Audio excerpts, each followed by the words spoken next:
नमस्कार साथियों, आज के इस वीडियो में हम चर्चा करेंगे चाल और वेग के बारे में। हमारा जो पिछला वीडियो था उस वीडियो में हमने दूरी और विस्थापन के बारे में पढ़ा था। ठीक उसी प्रकार आज हमारे पास दो अन्य भौतिक राशियां हैं, चाल और वेग। तो चाल किसे कहते हैं? चाल का मतलब होता है कि कोई जो वस्तु होती है वो एक सेकंड में या फिर एकांक समय के अंदर उसके द्वारा कितनी दूरी तय की जाती है, यानी समय के सापेक्ष उसने कितनी दूरी तय कर ली, वो चाल कहलाती है। अगर हम इसके सूत्र की बात करें तो चाल बराबर होता है दूरी बटा समय। चाल बराबर दूरी बटा समय होता है। तो एकांक समय में किसी वस्तु के द्वारा जो दूरी तय की जाती है उसे हम चाल कहते हैं।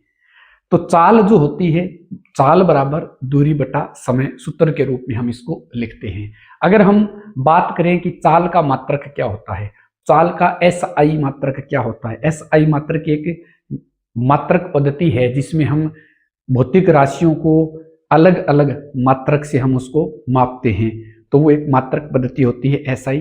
तो SI पद्धति में जो चाल का मात्रक होता है वो मीटर प्रति सेकंड होता है। साथियों, हमें जो सूत्र दिया गया है ना, चाल बराबर दूरी बटा समय, मात्रक हमें रटने की जरूरत नहीं है। तो ये जो सूत्र दिया है ना, इसी से मात्रक निकलेगा। जैसे दूरी है तो दूरी का मात्रक हम पहले पढ़ चुके हैं। दूरी का मात्रक क्या होता है?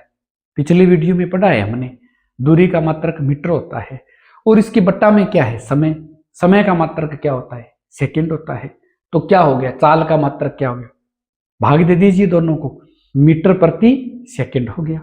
इसी प्रकार अगर आप दूरी को किलोमीटर में माप रहे हो और समय को आप घंटे में ले रहे हो, है ना, तो इस प्रकार उसका मात्रक क्या हो गया? किलोमीटर प्रति, आप उसको घंटा लिख सकते हैं। प्रति का मतलब यहां बट्टा के रूप में है। तो इस प्रकार इसका मात्रक मीटर प्रति सेकंड भी लिख सकते हो आप, किलोमीटर प्रति घंटा भी आप लिख सकते हो। अगर कहीं असमान चाल की बात की जाए तो वहां पर आपको औसत चाल निकालनी होती है। औसत चाल मानते हो ना आप, कि सभी जो चाल अलग अलग चाल दी गई है उन सब को जोड़ करके कितनी बार राशियां दी गई उनका भाग लगता है, यानी हमें उनका जोड़ करके और उसमें उतनी संख्या का भाग लगाते हैं तो औसत आ जाता है। तो असमान जो चाल होती है उसको कहीं पर पेपर में या क्वेश्चन में दिया जाता है तो वहां पर हमें औसत चाल निकालनी होती है। चाल जो होती है वो एक अदिश राशि होती है। जैसे हमने पढ़ा कि दूरी जो होती है वो क्या होती है? अदिश होती है। और समय भी क्या होता है? अदिश होता है। अदिश का मतलब केवल परिमाण द्वारा व्यक्त किया जाता है, दिशा की कोई आवश्यकता नहीं होती इनको व्यक्त करने के लिए। तो इसीलिए अगर सूत्र देखें अपने, तो चाल बराबर क्या है? दूरी बटा समय दे रखा है। दूरी भी अदिश है और समय भी क्या है? अदिश है ना, इनमें दिशा की आवश्यकता नहीं होती। तो इसीलिए चाल भी क्या है? एक अदिश राशि होती है। तो ये तो हो गया चाल के बारे में। अब अगर हम बात करें वेग के बारे में, तो वेग जो होता है ना, वेग क्या होता है कि किसी वस्तु द्वारा एकांक समय में एक निश्चित दिशा के अंदर तय की गई दूरी, यहां ध्यान रखना क्या बोला जा रहा है? निश्चित दिशा में तय की गई दूरी या फिर विस्थापन क्या कहलाता है? वेग कहलाता है।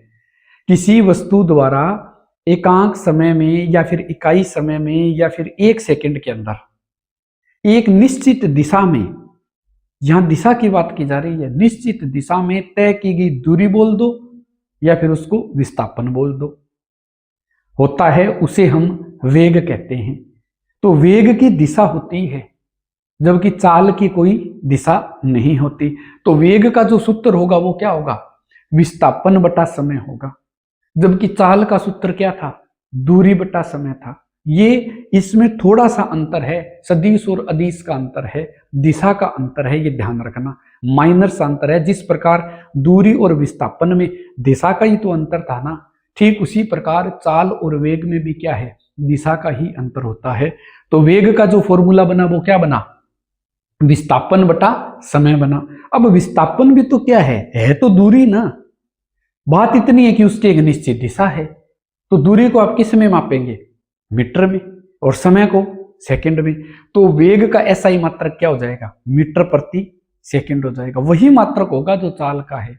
अगर आप इसको किलोमीटर घंटा में माप रहे हैं तो इसका मात्रक हो जाएगा किलोमीटर प्रति घंटा।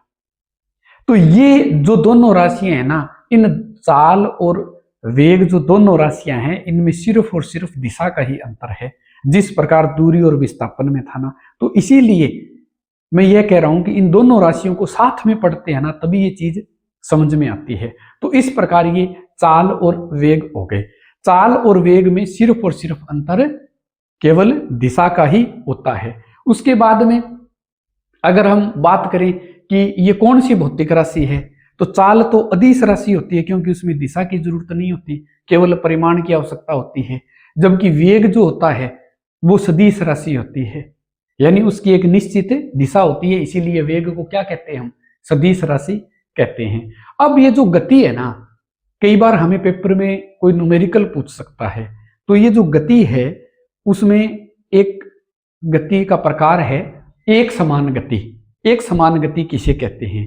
पेपर में जब क्वेश्चन आता है ना, तो हमें ये स्पष्ट रूप से क्वेश्चन की लैंग्वेज हमें समझनी पड़ती है कि गति जो दे रखी है, जो चाल दे रखी है, वो एक समान है या असमान है। उस पर हमें बहुत ज्यादा फोकस करने की जरूरत है। तो चलिए हम समझते हैं कि एक समान गति किसे कहते हैं। कि कोई वस्तु जो होती है ना, समान समय अंतराल में समान दूरी तय करे। कोई वस्तु समान समय अंतराल में अगर वो समान दूरी तय करती है तो उसे हम क्या कहते हैं, एक समान चाल कहते हैं। जैसे एग्जाम्पल लेते हैं कि जैसे 5 किलोमीटर की दूरी 3 मिनट में तय की। ध्यान से सुनना, 5 किलोमीटर की दूरी 3 मिनट में तय की गई, ठीक है। उसी प्रकार अगली 5 किलोमीटर की दूरी, उसमें भी 3 मिनट का समय लगा। फिर उसके बाद में अगली 5 किलोमीटर की दूरी, फिर उसमें 3 मिनट का समय लगा। यानी समान समय अंतराल में समय का अंतर भी सेम रहे और दूरी का अंतर भी सेम रहे। तो समान समय अंतराल में किसी वस्तु द्वारा तय की गई जो दूरी होती है, जो चाल होती है, उसके द्वारा वो क्या कहलाती है, एक समान गति कहलाती है उसकी, ठीक है ना। जैसे एग्जाम्पल में भी आप देख रहे हैं कि 5 किलोमीटर की दूरी, पहला 5 किलोमीटर 3 मिनट में तय किया गया, फिर अगला 5 किलोमीटर 3 मिनट में, फिर अगला 5 किलोमीटर 3 मिनट में। तो इस प्रकार क्या है, समय और जो दूरी है वो एक समान रहे। तो इस प्रकार की गति को हम एक समान गति कहते हैं। तो ये हमें जो क्वेश्चन दिया जाएगा उसकी लैंग्वेज को हमें समझने से पता चलेगा कि क्या चीज दे रखी है। अब अगर एक समान गति की बात कर रहे हैं, उस अवस्था में दूरी और समय के साथ अगर हम ग्राफ खींचे तो क्योंकि दूरी और समय जो है ना, समानुपातिक रूप से बढ़ रही है, एक समान रूप से बढ़ रही है।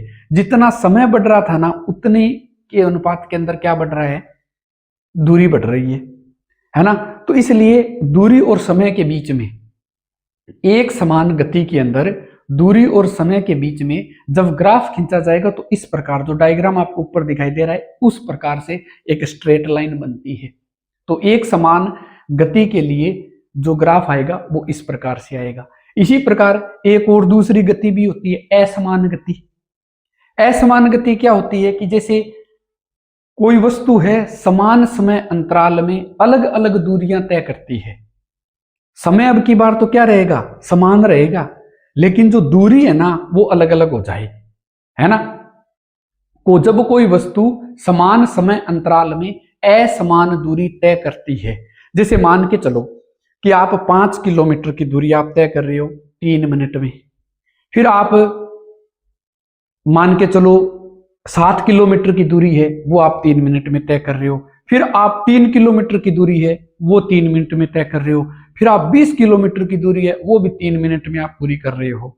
तो इस प्रकार आपकी जो दूरी है वो तो असमान हो, लेकिन समय यहां पर क्या रहे, समय का जो अंतर है वो समान रहे। तो इस प्रकार की जो गति होती है वो असमान गति कहलाती है। और असमान गति में अगर हम दूरी और समय के साथ ग्राफ खींचेंगे ना तो वो समानुपातिक रूप से नहीं बढ़ता। तो इसीलिए हमारे पास जो ग्राफ आएगा ना वो इस प्रकार से स्ट्रेट लाइन नहीं आकर के इस प्रकार से एक वक्र के रूप में हमें प्राप्त होता है। तो ये होगी हमारी इस टॉपिक के अंदर वेग और चाल के बारे में। तो वेग और चाल पर जो महत्वपूर्ण क्वेश्चन पूछा जा सकता है, एक तो इन पर दिशा से संबंधित कोई चीज पूछी जा सकती है, या फिर एक समान गति या फिर असमान गति के ऊपर कोई हमसे क्वेश्चन पूछा जा सकता है। तो इस प्रकार से ये दो भौतिक राशियां और हो गई, चाल और वेग के बारे में। अब हम डिस्कस करेंगे त्वरण किसे कहते हैं। त्वरण किसे कहते हैं, यानी कोई वस्तु है, उस वस्तु के अंदर समय के सापेक्ष उस वस्तु के वेग में कितना परिवर्तन हो रहा है, उसको मापने वाली जो नई भौतिक राशि होगी उसे हम त्वरण कहते हैं। मान करके चलो, जैसे आप कोई गाड़ी लेके चल रहे हैं और आपकी प्रारंभ में जो आपकी स्पीड है गाड़ी की, वो मान के चलो 20 किलोमीटर प्रति घंटा है, फिर आपने उसको 40 किलोमीटर प्रति घंटा कर दिया, फिर 50 किलोमीटर प्रति घंटा हो गई, फिर उसके बाद में 70 किलोमीटर प्रति घंटा हो गई, फिर उसके बाद में आपने 50 किलोमीटर प्रति घंटा कर ली, है ना। तो इस प्रकार अगर समय के सापेक्ष आपके जो वाहन है जो आप चला रहे हैं उसके वेग में परिवर्तन हो, परिवर्तन का मतलब है कि आपका वेग बढ़ रहे चाहे आपका वेग घटे, परिवर्तन का मतलब दोनों चीजें होती है, वेग का बढ़ना और वेग का घटना परिवर्तन होता है, दोनों चीजें लागू होगी यहां पर। तो किसी वस्तु के वेग में अगर समय के साथ परिवर्तन हो रहा है तो वो कितना परिवर्तन हो रहा है, उस परिवर्तन को हम त्वरण कहते हैं, यानी समय के सापेक्ष लेंगे हम। ठीक है, तो आप मोटरसाइकिल लेकर के चल रहे हो मान लो, ठीक है, सड़क बिल्कुल एकदम साफ है, सामने कोई ट्रैफिक नहीं है, आप स्पीड बढ़ाएंगे कि नहीं बढ़ाएंगे। कुछ समय आप स्पीड में चले, फिर उसके बाद में सामने कोई ब्रेकर आ गया ऐसे मान के चलो, तो आप स्पीड को कम करेंगे कि नहीं करेंगे, आप उसका मोटरसाइकिल की गति को कम करेंगे कि नहीं करेंगे, है ना। फिर उसके बाद में और ट्रैफिक ज्यादा आ गया, आप और स्पीड को कम करेंगे, वेग को आप कम करेंगे। उसके बाद में फिर क्या आ गया, सड़क बिल्कुल खाली है, आप उसकी गति को बढ़ा देंगे। तो ये with respect to time, time तो चल रहा है, टाइम नहीं रुका, तो समय के सापेक्ष जो उस वाहन के या उस वस्तु के वेग में कितना परिवर्तन आया है, उस परिवर्तन को मापने वाली भौतिक राशि है वो त्वरण कहलाती है। किसी वस्तु के वेग में परिवर्तन की जो दर है वो त्वरण कहलाती है। तो हमारे पास जो त्वरण का सूत्र होगा वो क्या होगा, वेग में परिवर्तन बटा समय होगा, ठीक है ना, वेग में परिवर्तन बटा समय लिया जाएगा। अब आप मान के चलो प्रारंभ में आपका कोई वाहन आप चला रहे हो, प्रारंभ में उसका वेग u मान ले, है ना, और अंतिम उसका वेग आप मान लो v है। तो त्वरण निकालना हो तो कैसे निकालेंगे, तो अंतिम वेग में से प्रारंभिक वेग घटा करके और उसमें कितना समय लगा उसका भाग लगा दो। जे देखिए आप यहां देखिए फॉर्मूला देखिए कि त्वरण बराबर क्या है, अंतिम वेग माइनस प्रारंभिक वेग बटा समय। अंतिम वेग आपका v है, प्रारंभिक वेग u है, तो v माइनस यू बटा टी, इसको हम a से लिखते हैं, यानी त्वरण को हम a से, उसका प्रतीक चिन्ह है उसका a। तो ये हुआ त्वरण। त्वरण जो होता है ना वो वेग बटा समय होता है, तो उसमें वेग क्या है, सदिश राशि है, तो इसीलिए त्वरण भी क्या है, एक सदिश राशि होती है, त्वरण की दिशा होती है ना। जिस दिशा में वेग में परिवर्तन हो रहा है वही दिशा क्या होती है, त्वरण की दिशा होती है। तो यहां पर आप सूत्र देख रहे हैं ना, उस सूत्र में देखिए कि वेग बटा समय है, उसके बराबर में क्या है, त्वरण है। तो अब इस सूत्र में मैं वेग की जगह क्या लिख सकता हूं, वेग का फॉर्मूला क्या पढ़ा अभी हमने, विस्थापन बटा समय।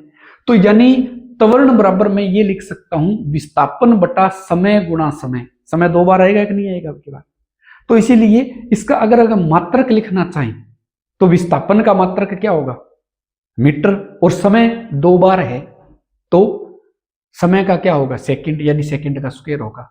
तो त्वरण का जो एसआई मात्रक होगा वो मीटर प्रति सेकंड स्क्वायर होता है ना। तो ये एक तो इसका एसआई मात्रक हो गया। उसके बाद में अगर आप किसी दिशा में वाहन लेके चल रहे हो और वेग में वृद्धि हो रही है, जैसे 20 किलोमीटर प्रति घंटा से आपने 30 कर दिया, फिर 40 कर दिया, फिर 50 कर दिया, फिर 70 किलोमीटर प्रति घंटा कर दी, अगर वेग में वृद्धि हो रही है ना, तो उस अवस्था में जो त्वरण होगा वो धनात्मक त्वरण होता है, यानी वेग में वृद्धि हो रही है वो, है ना। तो हमने त्वरण को कैसे डिफाइन किया था, त्वरण को इसी प्रकार डिफाइन किया था कि किसी वस्तु के वेग में परिवर्तन हो जाए। वेग का बढ़ना भी परिवर्तन है और वेग का घटना भी क्या है, परिवर्तन है। अगर वेग बढ़ रहा है इसका मतलब वेग में वृद्धि हो रही है ना, तो जो त्वरण होगा वो धनात्मक त्वरण होता है। और इसी प्रकार यदि वेग में कमी हो रही है, मान के चलो आप कोई गाड़ी चला रहे हैं, 100 किलोमीटर प्रति घंटा की स्पीड से चल रही है, फिर आपने उसकी स्पीड को कम कर दिया, 70 किलोमीटर प्रति घंटा आ गई, फिर उसके बाद में आपने मान लो 40 किलोमीटर प्रति घंटा कर दिया, फिर 20 किलोमीटर प्रति घंटा कर दिया। इस प्रकार आप 100 से धीरे धीरे कम कर रहे हो कि नहीं कर रहे हो, तो ये क्या है, ये वेग में कमी हो रही है।